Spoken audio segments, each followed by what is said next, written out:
Baiklah, di video kali ini kita akan membahas tentang band pass filter, di mana yang lalu kita sudah membahas low pass filter, kemudian kita juga sudah membahas high pass filter.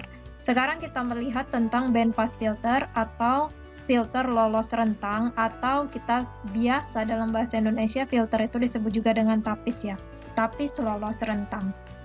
Jadi yang dikatakan sebagai rangkaian penyaring band pass filter itu adalah rangkaian penyaring ataupun filter yang dia melewatkan sinyal dengan frekuensi dalam rentang frekuensi yang tertentu saja, ataupun dia berada di antara suatu frekuensi batas bawah sampai ke suatu frekuensi batas atas.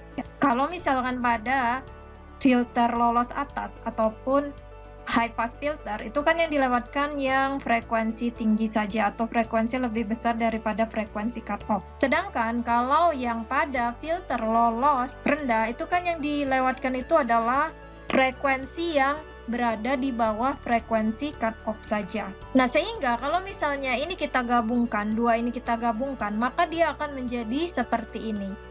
Jadi akan ada suatu rentang frekuensi yang dilewatkan, sedangkan rentang frekuensi yang di luar frekuensi tersebut itu akan dihilangkan ataupun diatenuasi. Jadi di sini ada stop band, ini juga sama, ini merupakan stop band, dan disinilah dia yang disebut sebagai pass band. Jadi dia ada rentangnya, di mana bandwidth atau besar pita rentang tersebut itu adalah frekuensi cut off pada batas atas dikurang dengan frekuensi cut off pada batas bawah.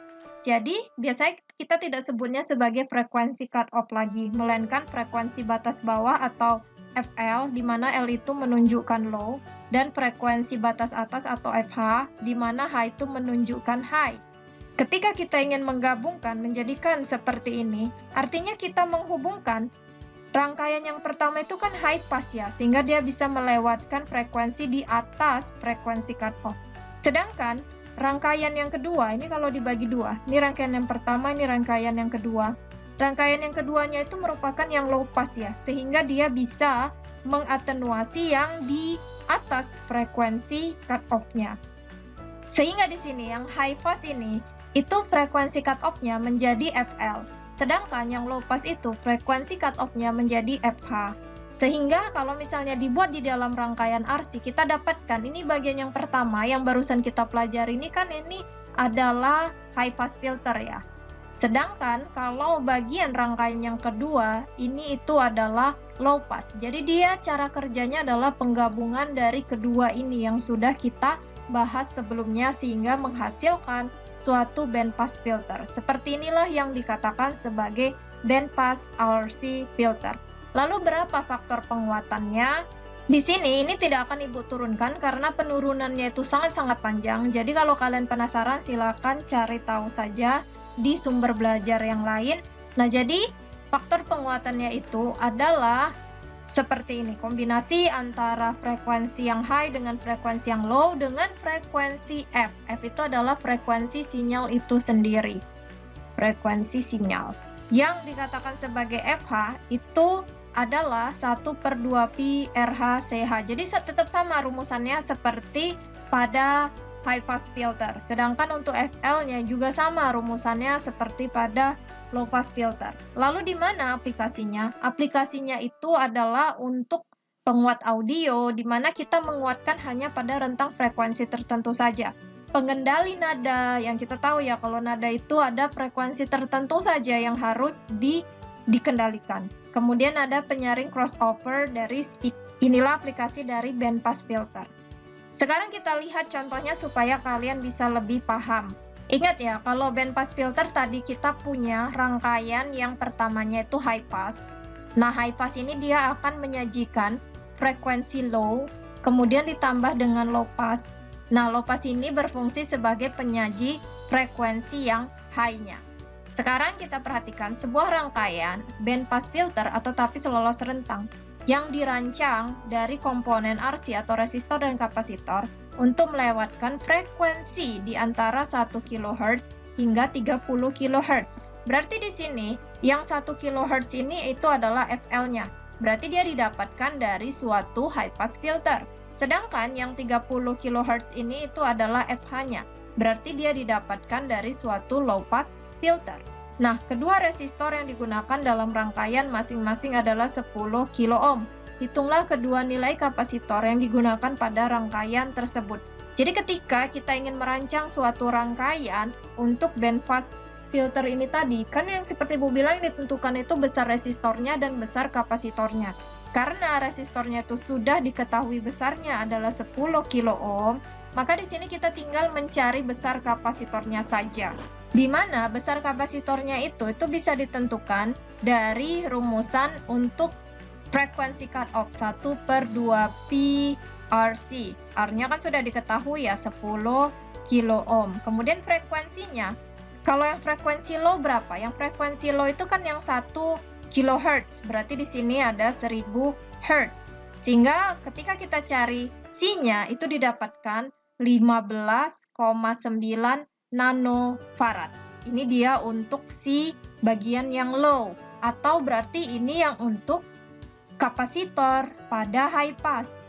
Makanya di sini kalau Ibu gambarkan, itu yang bagian pertama ini kan yang high pass ya. Makanya dia yang ini nilainya 15,9 itu di sini letaknya. Karena ini yang menyediakan frekuensi yang low atau batas bawahnya. Dengan cara yang sama, maka kita bisa mencari frekuensi batas atas juga dengan rumusan 1/2pi FC, tapi untuk yang high. Artinya ini untuk nanti kita letakkan di bagian yang low pass filter. Nah, ini kalau misalnya dimasukkan, ini R ya, ini R-nya adalah 10 kilo ohm, maka ini dihasilkan 530 picofarad. Nah, di sini kalau misalnya tidak ada nilai yang 530 picofarad, kita cari yang komponen nilainya mendekati. Di situ adalah 560 picofarad. Maka kita sudah bisa membentuk bandpass RC filter. Sekarang kita lihat yang bandpass RL filter. Dia sama ya. Kalau dia dikatakan sebagai bandpass, dia tuh punya dua, high pass dulu baru low pass. Sama rangkaiannya tapi kita pakai yang RL. Jadi kalau yang high pass yang barusan kita pelajari kan yang ini ya. Sedangkan yang low passnya yang pekan lalu kita pelajari itu yang ini. Digabungkan itu menjadi bandpass filter. Nanti hasilnya akan sama, dia akan melewatkan pita frekuensi yang tertentu saja. Hanya perbedaan dari komponen yang digunakan. Lalu yang kalian tentukan di sini apa? Sama seperti yang tadi, yang utama kita tentukan itu adalah besar dari induktansinya itu berapa. Sekarang kita lihat yang bagian bandpass active filter. Nah, untuk bagian yang bandpass active filter di sini kita otomatis mempergunakan op-amp sebagai amplifikasi. Maka kalian bisa mempergunakannya dengan cara seperti ini. Ini hasilnya nanti sama ya, dia tetap seperti ini. Yang pertama itu ada high pass filter. Ingat, kalau bandpass filter kita pakai dulu high pass filter. Karena kita ingin melakukan amplifikasi atau penguatan, maka kita letakkan op-amp yang memiliki faktor penguatan. Lalu setelah itu kita masukkan low pass filter. Nah, ini dia sama seperti yang tadi, untuk menentukan ini FL itu sama dengan 1/2pi RC. Ini juga sama. Untuk menentukan FH itu sama dengan 1/2pi RC. Sedangkan faktor penguatannya, karena ini adalah inputan dari yang non-inverting, maka 1 ditambah R4 dibagi dengan R3. Jadi semuanya sama. Seandainya kalian ingin mempergunakan yang inverting, kalau ini kan yang non-inverting ya, maka rumusannya itu menjadi seperti ini bentuknya. Jadi tetap sama ya, dia hanya perbedaan lokasinya saja. Di sini ada R1, C1, di sini ada C2 dengan R2, dan tetap mempergunakan op-amp. Di sini voltage gain-nya itu adalah karena inputannya, kalau kalian perhatikan inputannya itu masuk melalui yang inverting, sehingga minus R2 resistor feedback dibagi dengan resistor input, R2 dibagi R1. Sedangkan untuk FL-nya sendiri dengan FH-nya itu juga sama, rumusannya seperti yang sudah kita bahas sebelumnya, yaitu 1/2pi RC. Nah, inilah yang dikatakan sebagai bandpass active filter.